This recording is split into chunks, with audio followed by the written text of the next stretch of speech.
480 odd feet tall, 6 million tons. You can imagine the foundation you'd have to put underneath that to hold that weight, right? Must be some foundation. And funny enough, this structure that I'm on about, no one ever really talks about the foundation. That Starker, Heron up there, he does more for the river than the IFI do, because he goes around 8 and days. That's what he does. Not contemplating tearing down the weir and then let the days all up the Mulcair. There's nowhere in Ballycock where tore that down, enable them to go way up along the river, eating whatever salmon fry they like, eating fry, eating eggs, eating whatever they can.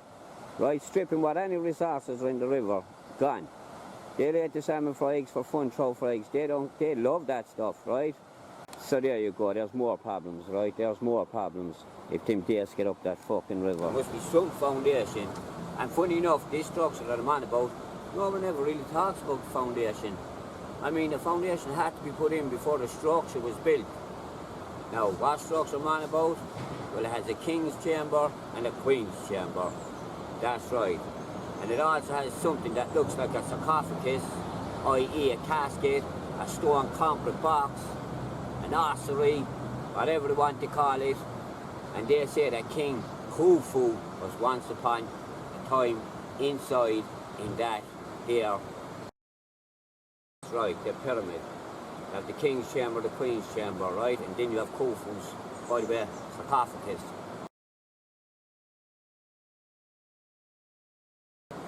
Of course, when they got into the pyramid, they never found any. There's never ever been a mummy, ever. Nobody ever mummy or the likes of anything ever found inside the pyramid. But yet they say they built them pyramids for the kings, for their graves, basically. But yet there's no, they never found a body in them. And usually when kings die across there in Egypt, right back in the days, like if you go to the Valley of the Kings, right, where there are kings like Tutankhamun and all that, and loads of other kings, right, and queens and whatever, right?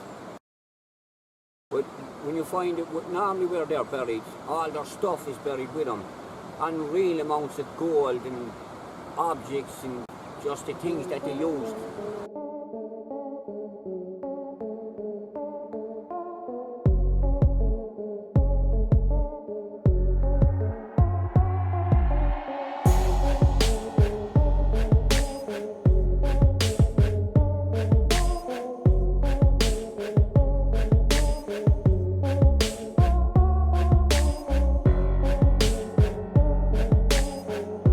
Was put into the grave with a lot of your workers and helpers. They were probably all killed and put in there as well. Mummified, you see. But the kings got all the whole entourage went in with them, right? Horses and boats and everything went in to the Valley of the Kings with them, right? When you found King Tut, all this stuff and all animals and everything, gold all over the place. In the Valley of the Kings and all that, they were all buried underground, hidden away so people couldn't find them. You didn't build a massive 480-foot tall structure, the tallest structure in the world for thousands of years, and say, look, that's like a beacon, say, come over here and rob me. I'm a king buried in here. How far would you say the Valley of the Kings is away from the pyramids? They say the Egyptians built them and all this, right? And King Tut and they're all them boys, that's all belong to them. So you'd imagine it was local. It's right, must be close by. I mean, this is the crack here. Valley of the Kings there where they all be buried and whatnot. Of course, the pyramids over here for more burials, but yet there was never a body ever found in any pyramid ever. But they're over there in the Valley of the Kings. So you'd imagine Valley of the Kings is across the road here maybe. The pyramids are here. Well, you'd be wrong. Because the Valley of the Kings is about 400 kilometres away from the pyramids.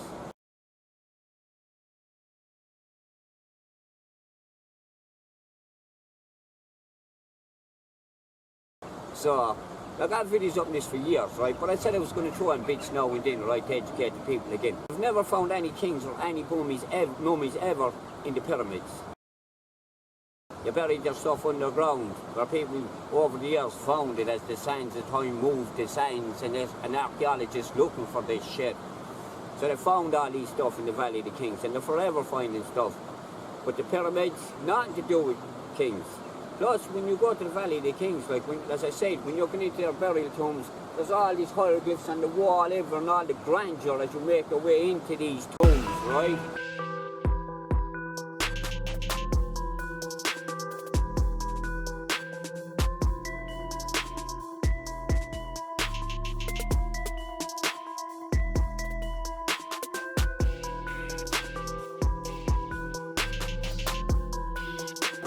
But in the pyramids, there's nothing on the walls, nothing. They're all pure smooth walls.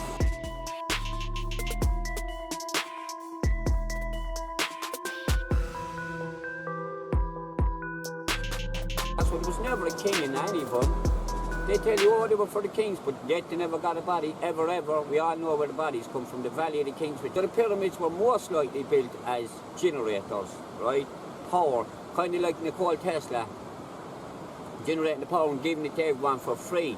When Nikola Tesla was trying to give free energy to the world, well, Edison, who was funding him at the time, Edison said, hold on a minute, and the Rothschilds, all them people, but Edison pulled these fundings, and the Rockefellers and all them, and the moral of the story was, Nikola Tesla was giving out free electricity, and the boy said no, because if we can't put a meter on it, i.e. a meter, and charge you, well, then no one's getting it. That's why they had all the copper wire factories, the rubber factories, they had trains, they owned the train lines, the trains, they had factories left, right and centre. So if he give out free electric, well, you won't need the copper wire factories anymore, you won't need the rubber insulation factories, you won't need the trains to drag all the stuff up and down. And not to mention their money they had in car companies and everything and so on and so forth. So they pulled Tesla's funding from him.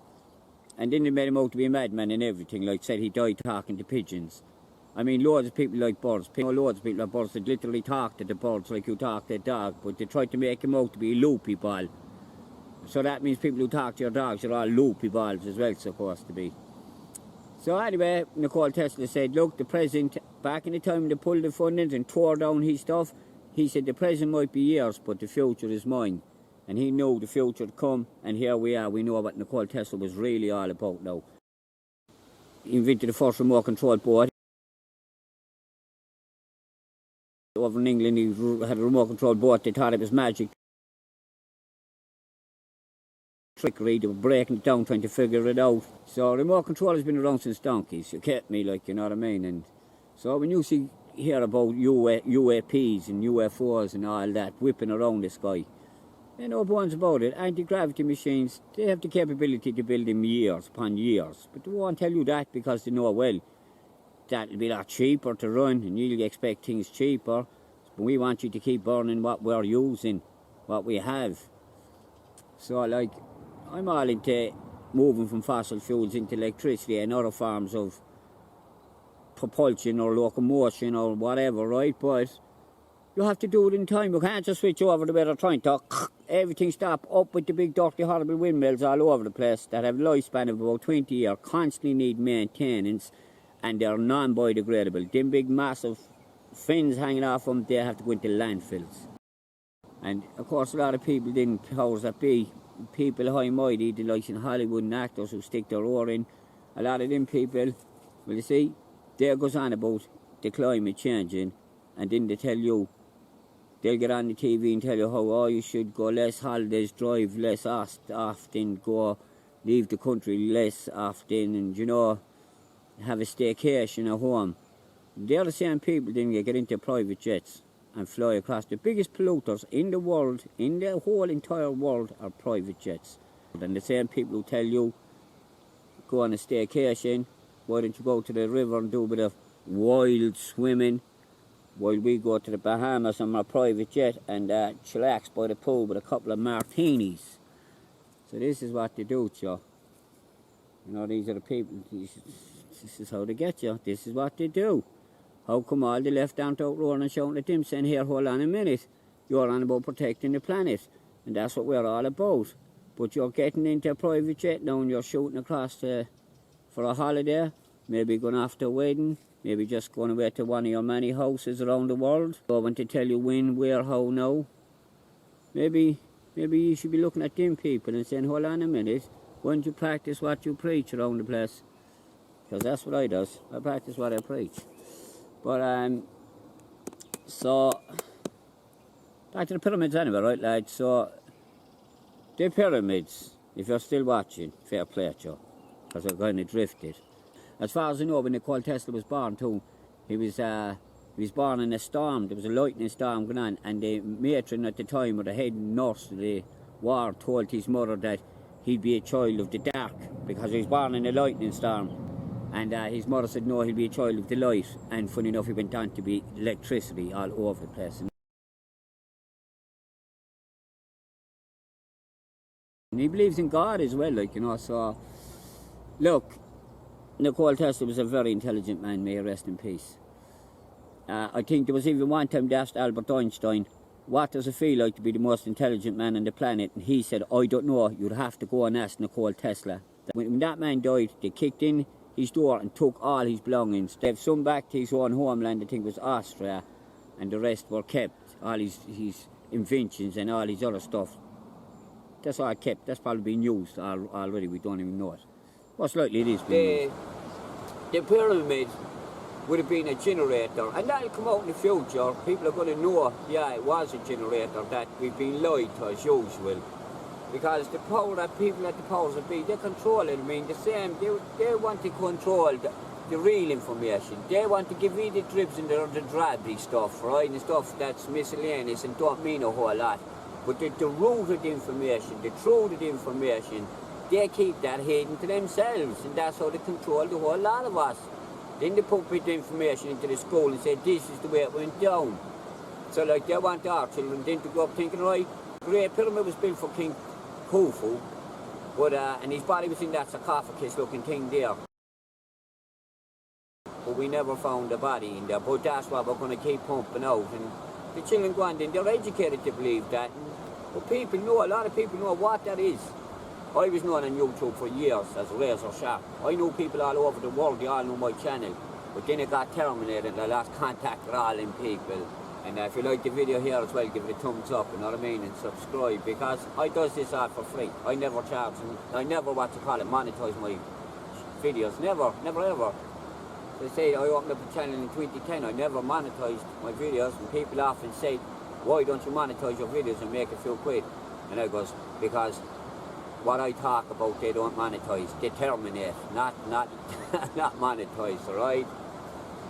So, I mean, if I was to shut my mouth and just pump out videos, I could monetize and make money off them and get loads of more subscribers and make more money from the ads that's running on your channel. But I never monetized, and I restrict all my channel to over 18s. So, even though they shouldn't be, but I do just to keep YouTube happy.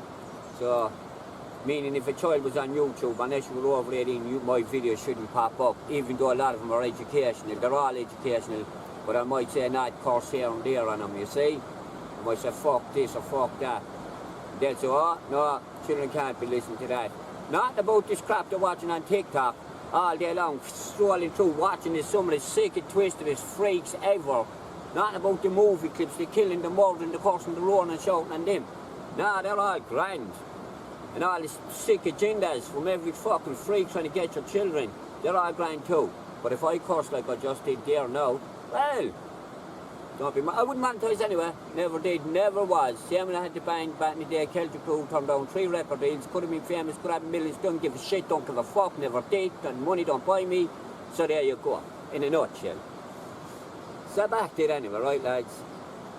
So, and think of the footings that this pyramid sits on. This I'm talking about. Not many people talk about the footings. You have to put footings in a desert to sit this pyramid on. Because you've got to remember, desert sand is useless for building with. Useless. That's why when you hear people say, oh, I'd sell sand to the Arabs. Well, the Arabs buy sand all the time. They buy as much of it as they can. Because their sand is roundy. Desert sand is roundy. As we are sand from out of the ocean and sand from certain sand mines around the countries. Well, they're all gritty. So when you mix them with cement, they stick together because they're all chipped and gritty. But the roundy sand and the desert, that doesn't stick as well. It's roundy, man. Doesn't get the same steadfast grip, obviously. So look, you can sell sand literally to the Arabs, yes you can. Or to any Middle Eastern country that needs it. So back to footings, so you can imagine 60 million tonnes. And remember this also, the blocks weigh anywhere from 2.5 tonnes to 50 tonnes to some are 70 tonnes, right? And the casing, that's the outside of the pyramid, they had to source the stone for that. I think it's some kind of quartzy style stone that conducts electricity as well. They brought that in from 500 miles away, back in the days. 500 miles, imagine that, to bring on enough of the quartz stone. Big more slabs of it to cover the whole pyramid. And the pyramid hasn't just 4 corners, there's 8 sides in the pyramid. When you're looking down from above in the equinox, the days of the year when they're exactly the same, as night is the same as day, you can see that that pyramid has 8 sides to it.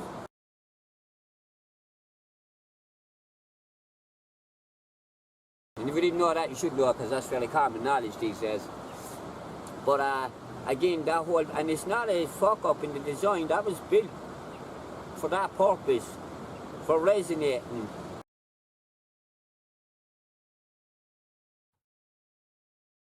Right, so here's a perfect illustration of what I'm trying to talk about. That is King Khufu there, right? There is your 481 foot high pyramid. Right, the biggest structure built in Egypt for thousands of years. Wouldn't you imagine that King Khufu, the man who built that there single-handedly, or however he got his people to build it, slaves or voluntary, but whatever way it was built, wouldn't you imagine if King Khufu here had such a massive structure built for his headstone, which is a complete joke, right? Because I already said in the video, they bury their gold. They don't put up a big sign saying, "Ah, my gold is in here, come and get it." No, they don't. The moral of the story is, anyway, see this little fella here? He's only 3 inches tall, and he's made out of ivory. And first they found the body, and a few weeks later they found the head, and they put it onto it. It is made of ivory, 3 inches tall is what it is. It's the only representation, illustration, or whatever you want to call it, statue of this so-called King Khufu. There he is there. 3 inches tall, but yet managed to build the biggest pyramid in Egypt for thousands of years. Right? The biggest pyramid, the Great Pyramid they call it. Now, because it's not the biggest pyramid in the world, there are bigger pyramids around the world, and if you want me to do a video on it, let me know and I'll do it. I'll just throw it in there somewhere for you, okay? And I'll show you a lot more bigger pyramids than this all over the world. Anyway, back to it. So, that little King Khufu there, 3 inches tall is all he is. While there's massive statues, monuments and sculptures of everyone else around the place. All the other kings are plastered and queens are plastered all over the place. But only a 3-inch statue of King Khufu. So that's all they know about him. There's little King Khufu, as I said. So for a man to build such big structures, you think he would have made something bigger for himself. So need I say any more, people? Need I say any more? King Khufu, would you like to have the final word? I would just like to say this is my mighty pyramid I built, that's right. Me and all my peasants. I mean, my people. I kind of feel like Mahal Martin here in Ireland. I can't get people and peasants. You just constantly mixed it up. Ta-da! I built a mighty structure, that's right. Mighty me, mighty 3-inch me. King Khufu, Hong Chang Fui.